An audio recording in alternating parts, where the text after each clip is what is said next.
Hello and welcome to the program, The Law of the People and Governance here on Spectrum Television. Well, this is a socio-political program that talks about political trends as it concerns the people. My name is Rachel David White, and today on the program we'll take a look at some of the social issues that we have in Nigeria, especially politically. Political trends in Nigeria today, and of course our main focus is going to be on different stories, so we'll take a look at the stories together. But meanwhile, I know you've missed this guy for a long while. I'm here with my co-host, Xavier Robert. Welcome, Xavier. It's been a long while. I mean, look at you. I must say, you know, the other climb looks good on you. Hey, thanks, Rachel. It's good to be back. I mean, we're firing from all cylinders now, right? So is that way, was it like Nigeria? Well, it was terrific. Okay, so here we are, I and Xavier Robert, about to, of course, make today fun for you and, of course, interactive as usual. Feel free to join the conversation. The phone number will be displayed on your TV screen so you can be part of the conversation. Meanwhile, the first report that we'll be looking at today, President Bola Tinubu's government has approved 27 trillion naira as the 2024 appropriation for the country. Well, the FEC, that's the Federal Executive Council, gave the approval on Monday at the weekly executive meeting presided over by the president.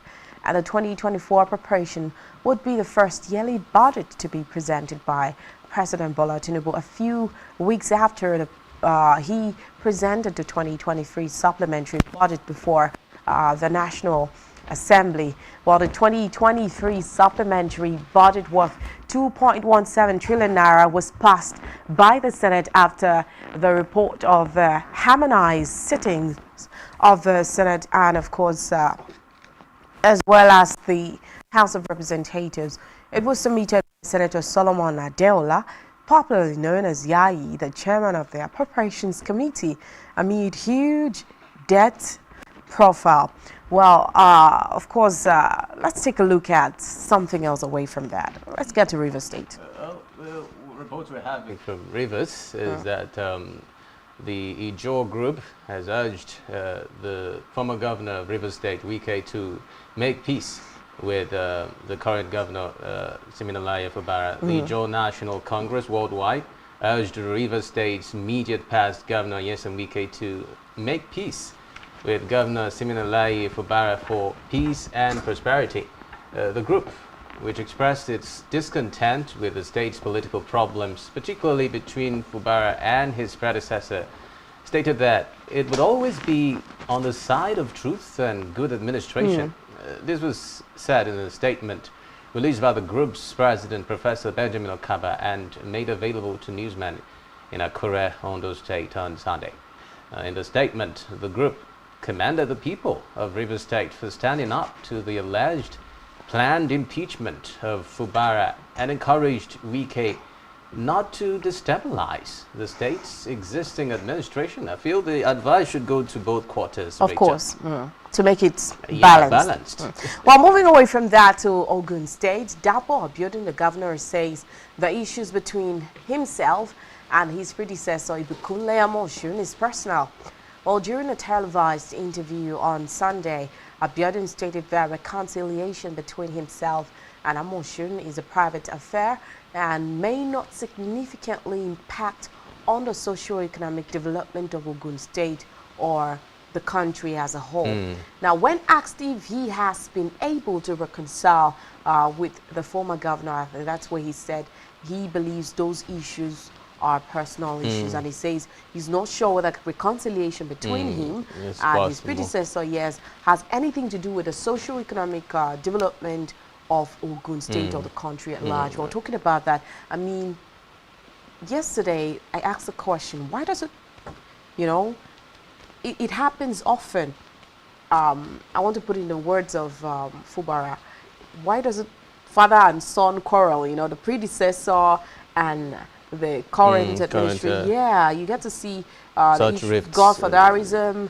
Now, there's always, but, you know, the fact that he says it has nothing to do with the socio-economic development of the state or the country at large. It just makes me differ. Well, Let's get to another story. Absolutely. Now, APC is now addressing PDP's Lamido over the issues of bedeviling the country. The ruling All Progressives Congress APC dismissed the poor rating of the party's led administration since 2015 by former governor of Jigawa State, Sule Lamido, insisting that the endemic wrongs of the 16-year reign of the People's Democratic Party PDP are still being addressed. Lamido at the weekend criticized President Bola Tinubu and his predecessor Muhammadu Buhari, alleging that the country and Nigerians are doomed under the APC administrations. That's a strong one. He added that the era of the opposition PDP was better than the Buhari and Tinubu administrations. But reacting to the former Minister of Foreign Affairs, APC Deputy National Publicity Secretary Duro Meseko said that but for the corruption and directionless policies that characterized the 16 years of the PDP-led administration, the country would have been on the path of prosperity. Now, the former federal lawmaker from Kogi State dismissed Lamido's assessment of the APC-led administrations, noting that there was no justification for it, adding that Nigeria witnessed reportedly wasted years. Wasted 16 years under the reign of the PDP. Let's even put it this way. Nigeria under the PDP and Nigeria under the APC. I mean, over time, we keep trying to, define this, the thin line. Would I say the thin or thick line? Nigerians feel is a thick line because, 16 years reign of the PDP and just few years reign of the APC. And then Nigeria has witnessed a whole lot.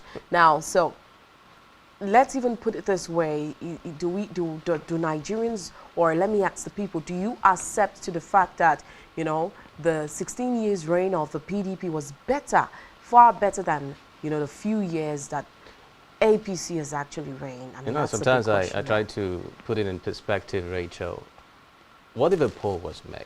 What if a poll was put out there calling on Nigerians to weigh between the 16 years of the PDP and the few years of the APC? And what reactions would it be?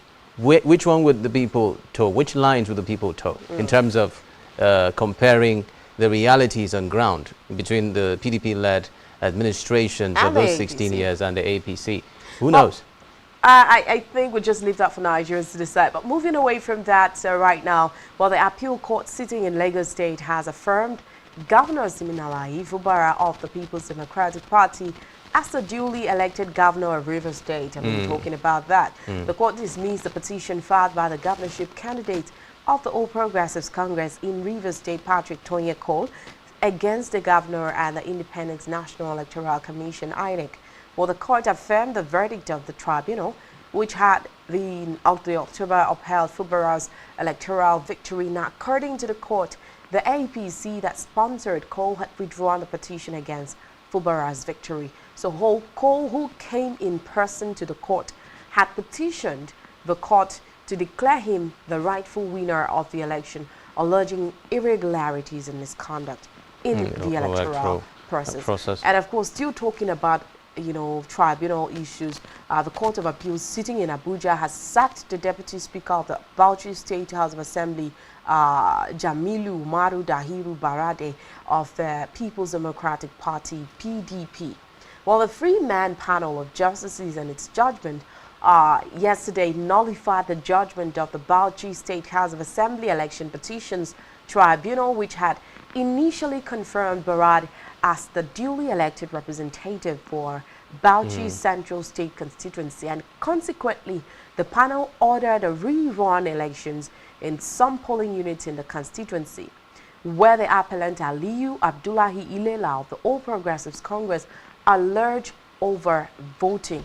And the court also ordered the INEC, that's the Independent National Electoral Commission, to retrieve the certificate of return earlier issued to the Deputy Speaker and conduct rerun elections in the affected polling unit. And the judgment was made just a few days after the appellate court sacked the Speaker of the House, Abubakar Suleiman. And still getting down to talk about the issue of elections and the Independent National Electoral Commission. I mean, the former chairman of the commission, Jega, has spoken. Yeah, he's of the opinion that he's calling on President Bola Tinubu to review the appointments of the Commission's resident electoral commissioners, RECs.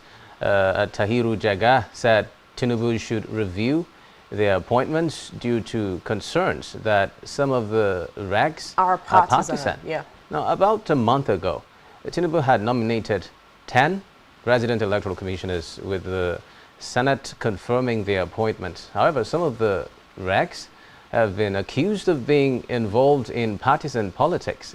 Reacting to the criticisms, Jega said the non-review of the appointment sends the wrong signal. Now, the newly appointed RECs, Mr. Tekamba Omoren, who was strongly accused. Yes, absolutely. Back here in the state, Mr. Isa Shakar Ehimegne, Mrs. Oluwatoyin Babalola, Mr. Babakar Ahmed Maji, Mr. Shehu Wahab, Dr. Bumi Omesiyin Demi, Mr. Aminu Kasimu Idris, Professor Muhammad Yawa, Dr. Anubum Onoha, and Mr. Ismail Kaura Now, Moyi. let's talk about Tahiru Jega. His reign as the INEC chairman. Yeah, the comments from Nigerians, you know, during his reign, and then having such a strong voice, you know, makes such a commendation, such a comment now about a seat he has once occupied. You know, coming from him, you would say he knows better. Now, a few weeks ago, still on the show, I had reviewed the voice of the people calling for, you know, a check, you know, the people that have been appointed as RECs, accusing them of, you know, I think about 4 or 5 of them of being party or card carriers of the APC.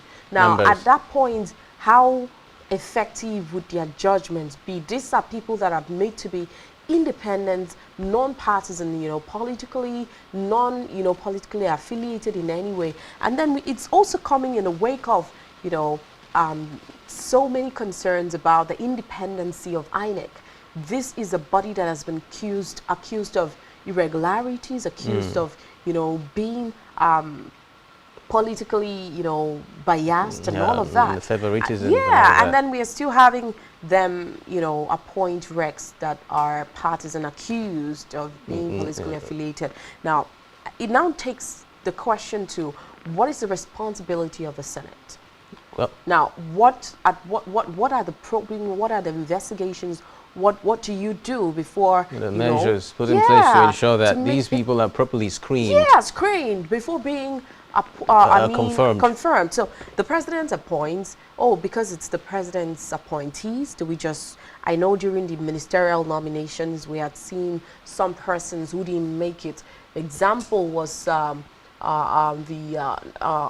El-Rufai, former governor of Kaduna State. Yeah, of course he was widely condemned, and of course different reactions came from different people. Oh, this man is not fit enough to serve as a minister. And of course, I think the Senate, for some reason, did not, you know, approve his screening, confirm his screening, rather. So what are those measures that have been put in place? So if this kind of people pass Senate screening, and then it's just the public that is calling for them to be rechecked, I mean, don't you think it raises bells as to why did they pass the Senate screening in the first place? It is issues like this that continually place the Senate at risk of being tagged that rubber stamp name, because it behoves of them. It is their responsibility to checkmate these crops of people that are supposed to man sensitive offices, that is responsible for electing people into political offices. So if these people are said to be politically biased, they are said to be card-carrying members of a particular party, it behoves on the Senate, on receiving the list of nominations from the president, to ensure that these people are checked and properly screened. And if they are members amongst the aligned people to take up their offices that are found complacent, they are supposed to be dropped. And I don't know if there will be ever a time that we'll reach that point in our national lives where we get it right at the parliament level. Now, Xavier, what are the criteria for, being part of INEC? Start from there. Is there no rule that should state that, oh, you can't belong to any party, and then there are certain measures to be followed? Well, moving away from that right now, still talking about condemnation and talking about, because another arm that has strongly been accused is the judiciary. There are different knocks and accusing fingers pointed towards the judiciary. Well, Chief Olabode George, a chieftain of the People's Democratic Party, PDP, has condemned a new tendency of judges to overturn the election victory of politicians. While he made his comment in reaction to the controversy surrounding the appeal court's verdict in Kano State. The appellate court, remember, had nullified the election of Governor Abba Yusuf of Kano State while declaring Gawuna the winner of the governorship election in that state. But a twist of event when the certified true copy CTC of the judgment was released, it showed that the appeal court affirmed Yusuf as ahead of a governorship election in Edo State. Now, the state's deputy governor, of course, let's move away. That's exactly another stuff now. Let's talk about Bode George's story before we get to what is happening in Edo State. Now, talking about Philip Schweibu's case, of course, the whole issue, and of course, bringing in Bode George is another thing, okay? Kanu has a different thing entirely. Now, I think sometime last week, I talked about upturning election victories. I think that came from the former president, Olusegun Obasanjo, when he talked about the fact that 3 people could just sit down, a 5-man panel will be set, and out of the 5, 2 will disagree and 3 will just agree, let's upturn, or maybe according to, verdicts, let's upturn a victory. Regardless of how strong your arguments are. He says millions of people will vote, and 3 people will sit back, 5 people will sit, 2 will disagree, 3 will agree, and majority carries the vote. Let's upturn the victory that 1 million people voted, 100 million, all of that. And before you know it, 3-man panel has said that whoever is not fit or was not qualified to become the governor. So what's all this? So now we're seeing Bode George, a chieftain of the PDP, come in to condemn making having to overturn victories. Exactly, Rachel. Well, it's a really concerning issue, especially when it comes to our political dispensation. It's a topical issue that will continually be on the front burner when it comes to what is obtainable here in Nigeria. That leads us to the next story that we'll be considering when it comes to the CJN, and when he confirmed about over 50 SANs. He was saying that the Supreme Court will soon be, having the 21 members who would also be responsible for the issue of electing or deciding issues of litigation that before it at the Supreme Court level. Well, I mean, still talking about Bode George's case. Well, I think we'll come back to that. But let's get to Edo State, because a whole lot of things has been happening there. Now, there has been a rift between Governor Godwin Obaseki and his deputy Schwaibu, and it now brings the issue of godfatherism back into play. Like we've seen in River State, we had here in Akwa Ibom, everywhere.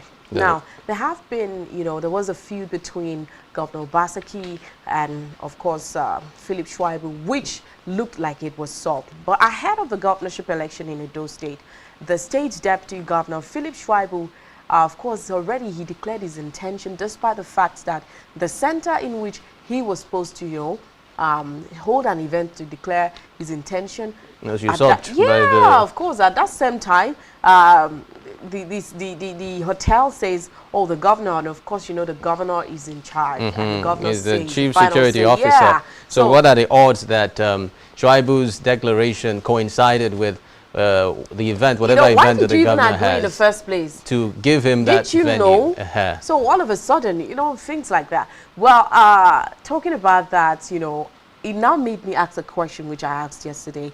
What is this thing that the governors see that do not, you know, allow them to allow their deputies or, I mean, presidents to allow their vices to take up after them? You get. So now there have been at loggerheads because the governor says, "Oh, I have an anointed person already for this seat." I mean, the same thing always happens everywhere. Fubara was unpicked by Wike.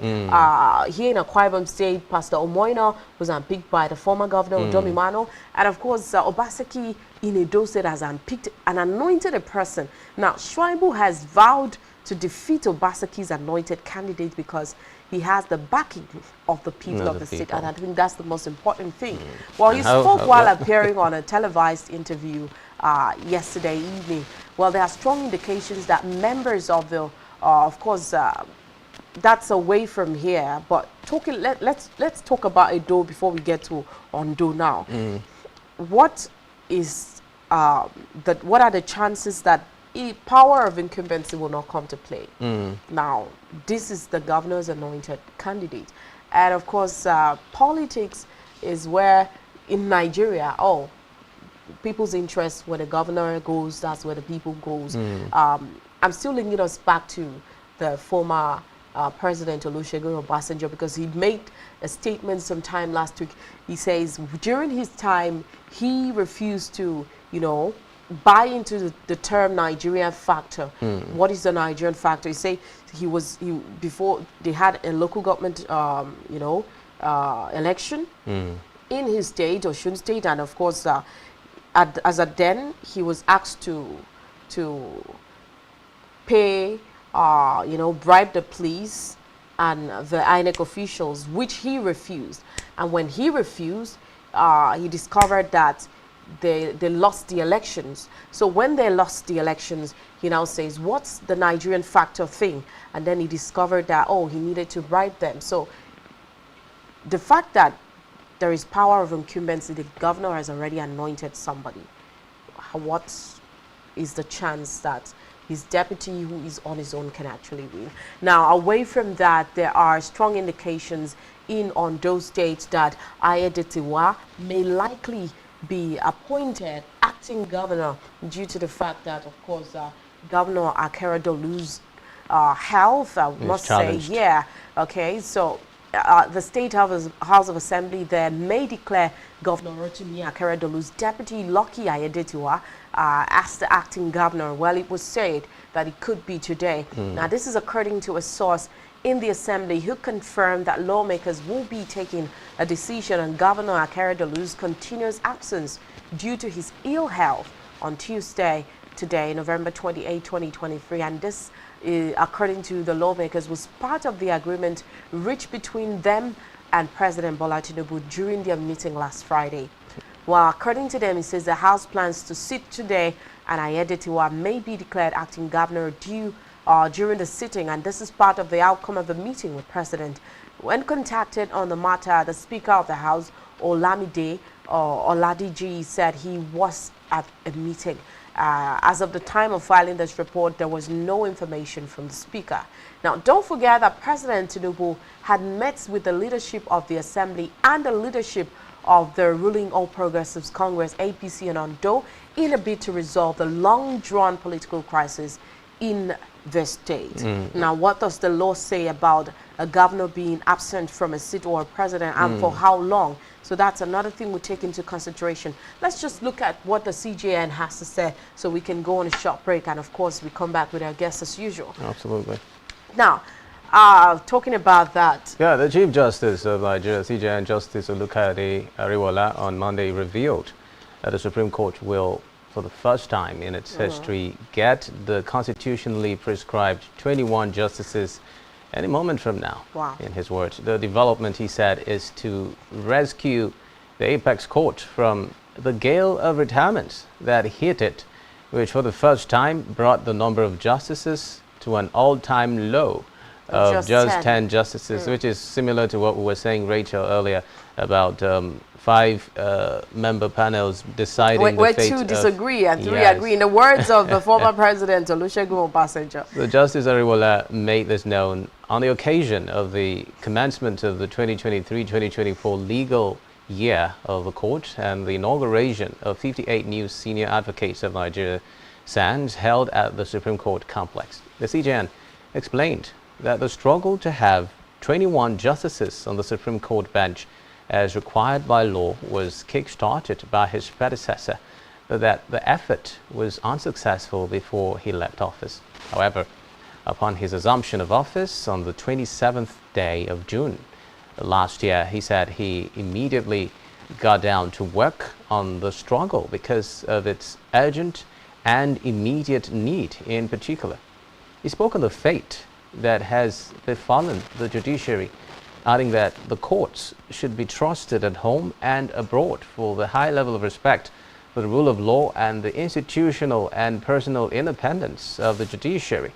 Now the big question is, Rachel, are the courts ready to do what it takes to earn the trust of Nigerians? You see, you took words from my mouth. I wanted to say trust is being earned, not commanded. Absolutely. Now, he has canvassed that the independence of the judiciary be given adequate statutory protection, okay, not just at the federal level alone, but equally at the state level, so they can be seen to be truly, genuinely independent in all ramifications. But trust is earned. Have they done what they should do to earn the trust? I mean, these are the questions we are going to be looking at in the course of today's program. We will be talking to a lawyer. So I think he should be in a better position to answer some of the questions today. So we'll go on a short break. When we come right back, the show still continues. So stay tuned. We'll be right back.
Christmas season is here again. Are you aware that making your business or products visible on the television space gives your brand a wider visibility and patronage? In the spirit of the season, Spectrum Television is offering a whopping 25% discount on all services. Advertise your products and services while this offer lasts from 1st December 2023 to January 31st, 2024. We are a television with a passion to take your business and services on a satisfactory lane. You do not want to miss this opportunity. For more enquiries, visit our city office at number 2 Taft Plaza Close off Akaitinen Road, Uyo, Akwa Ibom State, or call the following numbers on your screen. Spectrum TV, broadening your horizon. for premium broadcasts and entertainment, sports on the go, and news around the world. Watch Spectrum TV on StarTimes DTH channel 421 and free-to-air frequency 12733. Visit our website SpectrumTVLive.ng. Spectrum TV, broadening your horizon.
Spectrum TV, broadening your horizon.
Welcome back. It's still a program, The Law of the People and Governance, here in Spectrum Television.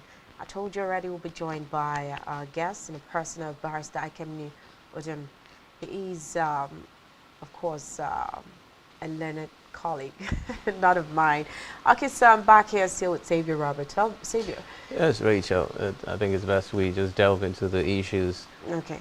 So, good evening and welcome to the show, Barrister Ikemni. Thank you very much. Good evening, and thank you for having me. It's good to have you once again. Oh, Barrister, you're welcome to the show. Thank you. Now, we have reports that the Chief Justice just yesterday confirmed about over 50 senior advocates of Nigeria, where he also revealed that the Supreme Court will, for the first time in its history, get the constitutionally prescribed 21 justices. He said any moment from now.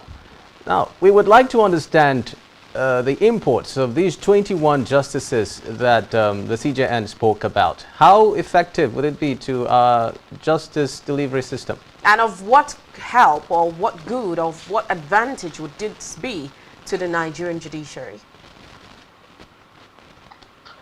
Well, the Constitution of the Federal Republic of Nigeria, in its wisdom, has given provision for the appointment of not more than 21 justices for the Supreme Court.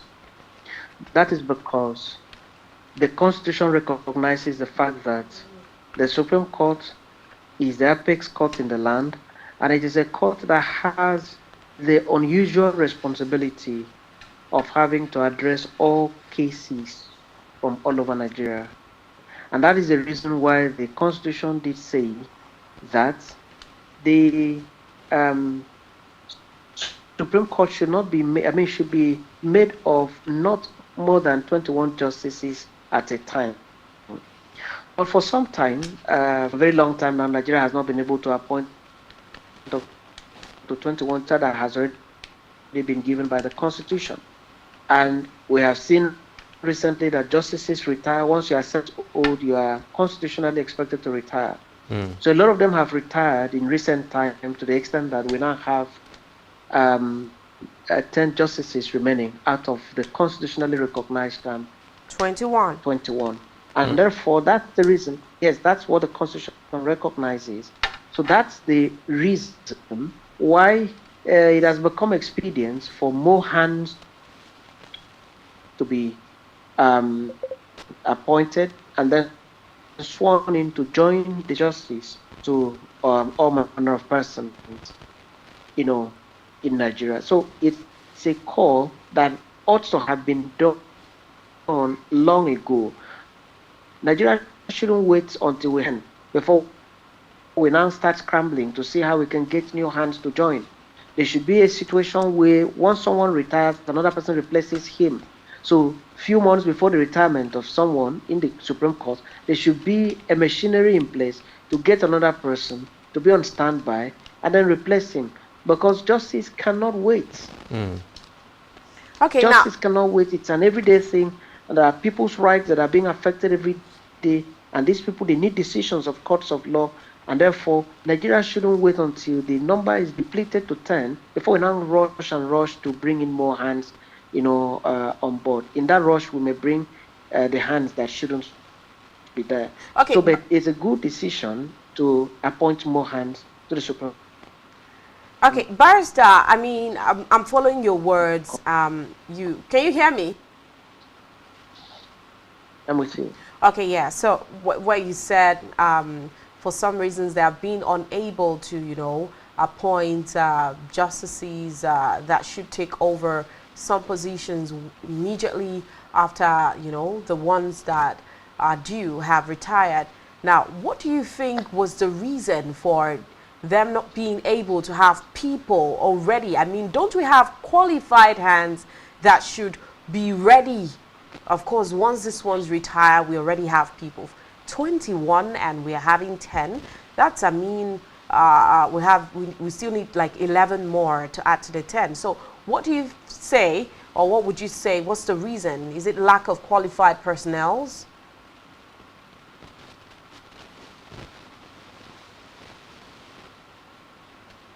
Hello? Well, the reason is just the culture of neglectism. It's just the constitutional requirements for the effective running of public institutions. Nigeria has been neglecting indices over time. I had forgotten about what was going on in the Supreme Court. That is why Nigeria was not taking note of the fact that people were retiring from the Supreme Court every now and then. We've had a lot of justices retiring, and unfortunately 2 of them also have died in the last 3 or 2 years. Remember that Justice Nguta from Ebonyi State died while on the Supreme Court bench. You also remember that Justice Sisi Nweze from I think Enugu State, a former lecturer in the Faculty of Law, University of Nigeria, Nsukka, a professor of law himself.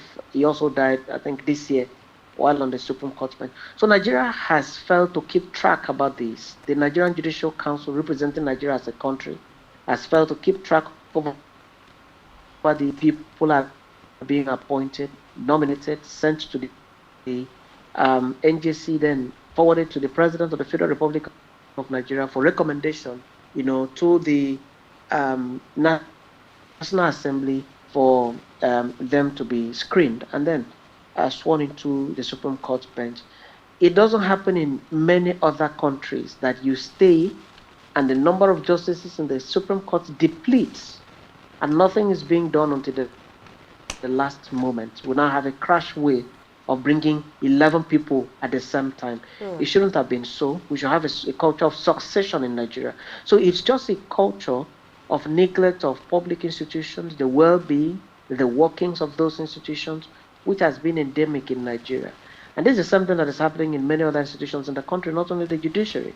Okay. The university system, for instance, and many other institutions, this is something that has happened.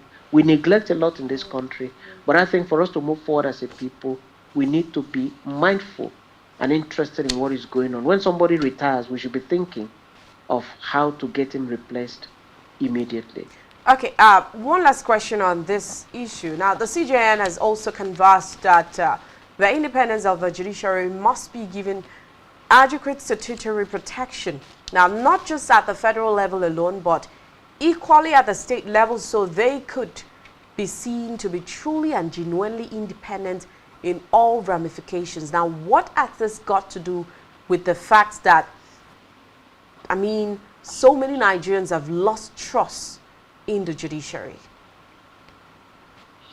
Well, with due respect to my Lord, the Chief Justice of Nigeria, I do not think he's addressing the right audience. And I say this with respect to him. He's addressing Nigerians. He's telling Nigerians to have confidence in the judiciary, to have trust, and not to doubt the judiciary. The problem is not about the citizens of the country. The problem is about the key players in the justice system. So I think that my Lord, the Chief Justice, also have addressed the players, the key players.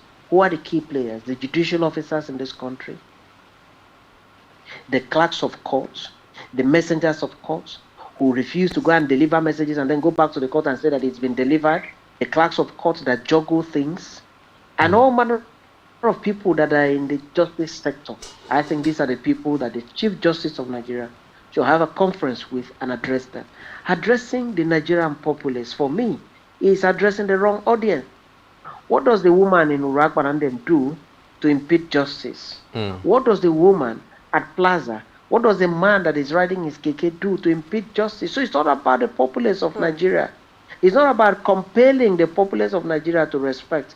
Remember, you cannot compel respect. You cannot command it. These are things that should come naturally. So address the system from within. And then, when the light starts radiating from within, it certainly will bright out and people will begin to respect the institution. So it's not about the citizens. It's about the players in the justice system. And this is my take, and I hold it very firmly, and I hold it with due respect also to the office of the Chief Justice of Nigeria.